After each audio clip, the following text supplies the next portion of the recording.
Thank you very much for that kind introduction. And ladies and gentlemen, please make him feel welcome once again. It is the one and only Mr. Ray Dalio. Welcome to Abu Dhabi, sir. Thank you. Thank you very much for joining us. And it's such a pleasure and a privilege to have you here. So thank you for sharing your time and your insights. We've just seen this really fascinating video, and I wanted to get your take on, first of all, what inspired it, but also, secondly, the 5 forces that you say are now shaping global markets, economics, politics, countries, and beyond. What are they? Well, you understand, I'm a global macro investor. I'm just basically trying to position myself for what's coming. But one of the things that I've learned is that many of the times that I've been surprised by things, it's because they never happened in my lifetime, but they happened many times in history. So there were 3 big things, there are 3 big things still that are happening that drew my attention to the need to study the rises and declines of reserve currencies and all of that. And those were an enormous amount of debt creation and also the printing of money. And so there's this debt, money, economic piece. That's a big force. The second is the amount of internal conflict that we're seeing. In other words, populism of the left and the right. A populist is an individual who will fight and win at all cost, threatens the system. And so the degrees of populism that we're seeing are extraordinary, haven't happened in my lifetime. I knew that they happened in the 1930 to 45 period. And of course, the third is the great power conflict internationally, the changing of the world order in terms of who has the dominance, how does that work? And of course, that's connected to the reserve currency. And so I studied those periods, and then I discovered the 2 other big forces. The fourth force, which is actually more powerful than the first 3 I mentioned, is acts of nature, droughts, floods, and pandemics, climate. The climate issue, the cost of the climate issue, and all of its implications is an enormous force today. And number 5, throughout history, of course, there's technology, the inventing of technology.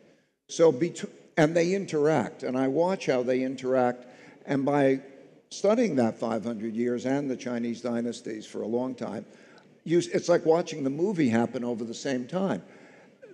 It's not that it's predestined, but it's a matter of its particular cause-effect. If you have a certain amount of debt, it's in a different position than if you have a certain amount of assets. So that's what led me to bring it about, and I think it's living out that pattern. We're talking today about how the world order is changing and how the region, the GCC region, is becoming an important region. It's very classic. It's a Renaissance state. We're now talking about a Renaissance state here that happens within this greater geopolitical and economic environment. So, Ray Dalio, to that point, where do you see the UAE sitting on your strength relative to peak index right now? You say it's a Renaissance state. Can you elaborate on that? I think it was summarized very well. It is a Renaissance state. What I mean is, there are 3 big things I look for, fundamentally. Do you earn more than you spend? So as you have a good income statement. Do you have a good balance sheet? Are your assets greater than your liabilities? Do you have a culture in which there's the development of people and the working together of those people to be productive? And number 4 would be, are you outside of a great power conflict? Are you in the middle of the war, or are you outside the war? And so I look at that around the world as to the places I want to invest in, the places I want to be.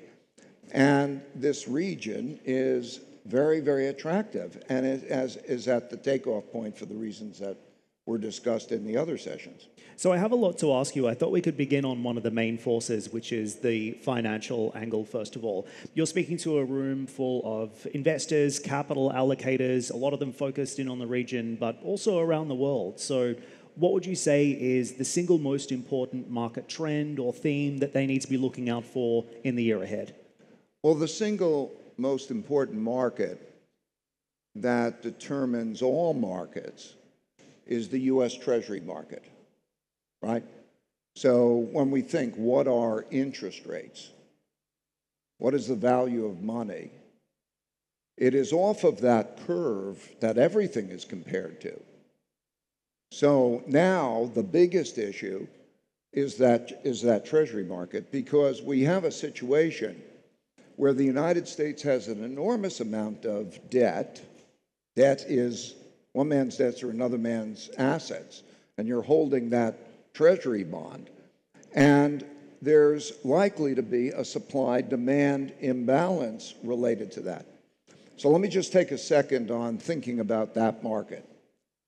Well, you have to have a real return that's not so high that it bankrupts or hurts the debtor, without it being so low that it does not provide an adequate return to the lender. So the debtor and the creditor both have to balance. That means that you need something like, in the Treasury market, something like a 2% real return. So when you start to think about, well, what is the core inflation rate that you're going to settle on? I think it's in the vicinity of 3 to 4%, let's say. Let's call it 3.5. That means you have to have a 3.5 plus a 2 or something to bring about something like an equilibrium. So that gets you sort of where the Treasury market is and where cash is, and then we see how these events transpire. Therefore, rates are not going to come down much. Now we deal with the supply-demand question. We're still producing large amounts of deficits, which means that you have to sell a lot of bonds. The appetite for those bonds is not good for obvious reasons. But first of all, those who bought the bonds are losing money in the bonds, but who are the holders? The Japanese, the Chinese, foreign buyers of those bonds. And if you take a world portfolio and you say, where is it most overweighted? It's overweighted in U.S. Treasury bonds because we also, as a reserve currency, that's what normally we save in, the world saves in. And then there are other issues, geopolitical issues, things like sanctions. Some people worry about being sanctioned in terms of those bonds. So we have a situation in which traditional money and traditional storeholders of wealth are being questioned. So I think that as you look at the Treasury bond, you look at the pricing of equities relative to the Treasury bonds, and there's not much of a premium in excess return. So I'm speaking about generalizations of those markets. Those, unlike inventions and the tremendous amount of creativity that's taking place in other areas, I'm kind of concerned about those markets. Money as we know it is questionable over a period of time. And it's connected to the politics, too. Talk to me about how you're seeing the rates trajectory in the United States right now. You've been writing recently about how you're concerned about the state of monetary policy in the US. What is Chair Powell getting wrong? Going from money is free, meaning you don't have an interest rate. You had no interest rate in nominal terms and a minus 1.7% real return on a bond. So you have no interest rate. And you had interest-only loans, so you didn't have to pay back principal. So now you have a money policy where it's terrible for the lender, it's terrific for the buyer, and you produce a bubble. And then the federal government hands out all the money. They handed out twice as much money as would be necessary to compensate people for loss of income during that, because the world doesn't have enough money. So then you have the movement in the opposite direction. I wouldn't call it the opposite extreme because we've come up with about a 2% real rate on that. So you've moved that very quickly to an equilibrium. And there's not a control of debt relative to income. You have a basic, the only difference between a country and an individual in a company is that the country can print the money. So debt is the same, but you print the money and you devalue the money, and that produces inflation. So not getting that equilibrium right. In other words, I think that there should be a targeted, something like 2% real return. I think that there should be a policy to not raise debt relative to income. Because there's in that self-feeding spiral that when you raise debt relative to income, debt service is going to mean that it's going to take a larger percentage of income. And then when the cycle continues, these long cycles, then you need to borrow money to pay your debt. And then that spiral begins. We are quite close to that. Let's talk about geoeconomics as well. I know this is something that you've been focusing on, particularly given one of your risk areas is conflict.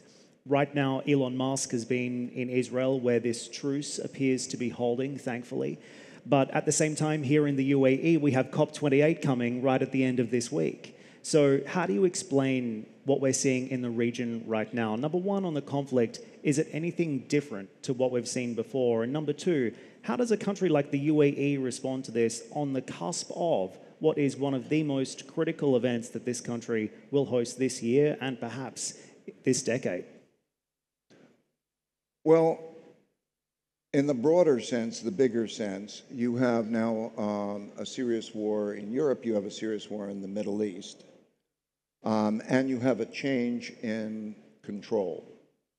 You used to have a dominant power, and as the video described, power drives things, and so the United States would have a greater role in influencing things. Now we're having a testing of power, and that's going on in different ways. And so we're in a period, I think, of greater disorder, and then it has its economic implications. This is all very much in the cycle, that spending money on war, spending money on climate. You refer to COP28, that's a good example. We have war in the region, and we have a climate issue. And as was mentioned before, the cost of climate in one way or another, either adaptation, which was referred to, or coming up with new climate techniques, or dealing with the repairs from the damage of climate, is estimated really between $5 and $10 trillion a year. One way or another, it's going to cost $5 and $10 trillion a year, whatever you spend it on. The world GDP is 100 trillion. So that's 5 to 10. So where does all this money come from? So that creates a money question. Who's got the money and how does that come? And it also creates a wealth gap issue that has a geopolitical implication. So I think that what we're seeing now is, in the broader sense, symptomatic of those. You're seeing who has what power, and then we deal with the money question. They talked earlier about the north-south gap, or the rich-poor country gap. Figure it out. The developed world, it's called the rich world, and that's changing. It's not the rich world anymore in the same way. Accounts for 15% of the world's population, roughly. And you take the emerging world, a lot of it, it's quite poor. How are you going to create that investment in even thinking about the green technologies? It's going to be very expensive. So this is all representative of that. I want to emphasize, as an investor, I would say important things are, first, to know how to diversify well. To be in those places that have those four qualities I mentioned before: the good income statement, good balance sheet, the civility of the people, and are in the minimum, and are the Renaissance states that are outside the great conflict states. I think those are important. And of course, then there's industries, and that's all very exciting, particularly with the new technologies. In the investment community, you are what we would call the smart money. So where does the smart money see this situation in the Middle East unfolding, in particular this conflict between Israel and Hamas? I think the issue between Israel, Hamas, and so on is a power issue. In other words, it's a test of power. It's a test of the relative powers, so how do I summarize it? I would say there's a desire to bring back the flourishing of the region, the development. You're seeing this renaissance with the Gulf countries and so on, and to be able to go on and have a prosperity in the region. And then there are the other issues that are very important within the region. And it'll be a test, an interesting story to see how that transpires in terms of the, the relative powers. And that's then, beyond my expertise. One of the other things you touched on as well was the changing world order, and obviously that denotes connotations of the conflicts between the United States and China, not a physical conflict, but certainly a competition point. When it comes to the outlook here, you say the risks of a US-China military war have declined, but a new type of war has begun. So what do you see as the next flashpoint in the US-China rivalry, and what does it mean for us here in the Middle East?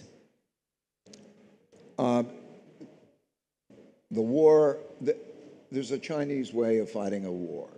And if you study the art of war, or you see how it is, it's believed that if you're actually fighting a military war, you might not have been smart enough to be able to get what you want without fighting a military war.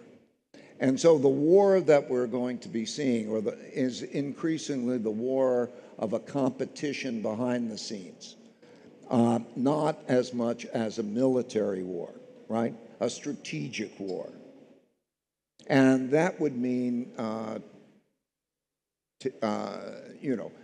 does the United States or how does China individually remain strong, or are they weak? And then they will take advantage of each other's weaknesses.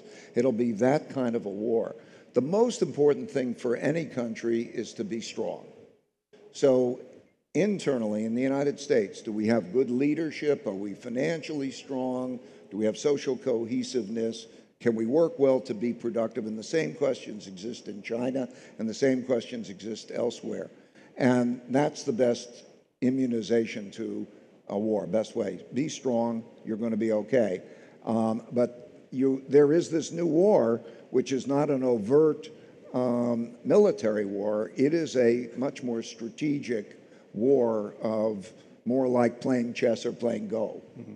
So the leadership in China looks pretty locked in. What about the leadership in the United States? Are you concerned about the trajectory at this point? I think we have a question of whether we're going to be able to come together as a country. What the country needs is a strong middle. It needs two things, basically. It needs to alienate the extremists, bring together the smart moderates to work together, and then to be able to make important reforms in the system so that it is highly productive together, and it creates, reduces the wealth gap. The wealth gap is a productivity gap. You have to make most people in one way or another productive. You just can't give them money. You have to make them productive. There's a productivity gap that's going on. And so if you bring the sides together in bipartisan way and you create a strong middle, that's what the country needs in order to be healthy, I believe. And I think that there's a test of that. We're seeing right now in the Republican question, there's the question of Donald Trump, there is going to be the candidates that are the opposition will, after the first 1, 2, or 3, probably after the first 3 competitions and primaries, essentially, there'll be a single candidate, probably. The others are meant to drop out to create an alternative to Donald Trump on that side. And then there's a question on the Democratic side of with President Biden being his age, and also splits within the Democratic Party. There'll be a question of how that'll work. So there'll be a very interesting and very important political issue. And then there are big values and wealth differences that we're going to have to be dealt with after that election. And hopefully we can deal with it together in a peaceful way that makes the country more productive. What's the best outcome for markets in 2024 from an election perspective?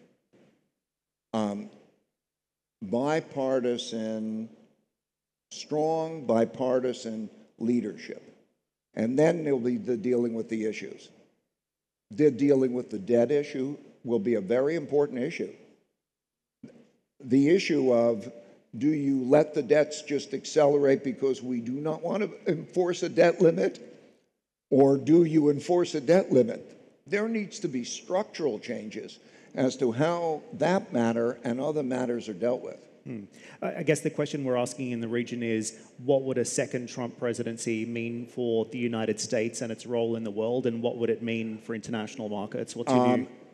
It'll mean probably a 10% import duty on across the board, tariffs across the board. It'll mean a greater trade war.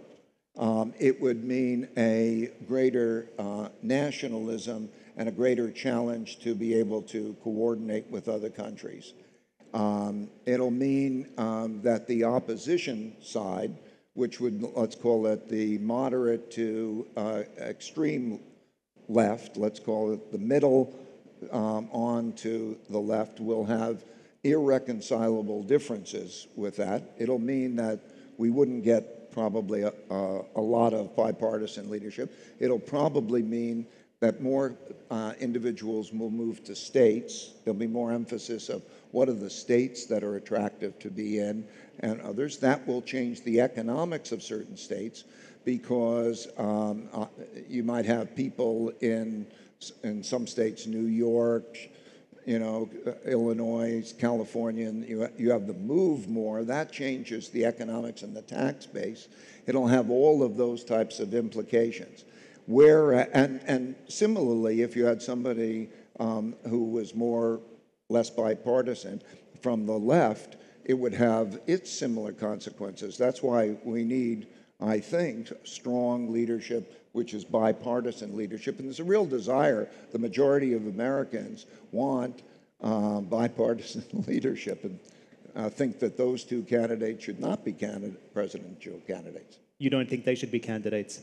I don't think they should be candidates. No, I don't think they should be candidates for the issues that I'm mentioning, but also because the majority of people, there's an age issue, there is the control of that issue. So I would say younger generation who can work across party lines would be what the country needs most. Okay, we are rapidly running out of time. I would love to continue that conversation, but we'll have to move on. Ray Dalio, we only have, let's say, 1 minute left, so let's wrap up with some final thoughts on 2024. Give me one key risk that we should be watching, and give me one key opportunity as well. When you look at the year ahead, what are you seeing? On the key risk, the big risk is how we are with each other. And that's an internal risk, political. What's happening in the United States politically will be very important for the world, but what's happening all around the world will be very important in terms of that internal conflict. Can we get, and in terms of opportunity, I think that I think this is a region of great opportunity. It's a Renaissance state. I'm going to use that term again. And I think also, similarly, Singapore and the region of the ASEAN region is a very interesting, exciting region. So as you pay attention to those regions and those new economies, India and so on, they're very interesting places. And then those that benefit from changes in technology. A lot of money is going into the technology companies, but where it's not discounted and therefore still attractively priced, and where it's going to have the biggest effect of those who are the great adopters of that to have their productivity improved in a great way. Absolutely fascinating. Ladies and gentlemen, please make him feel welcome again, Mr. Ray Dalio.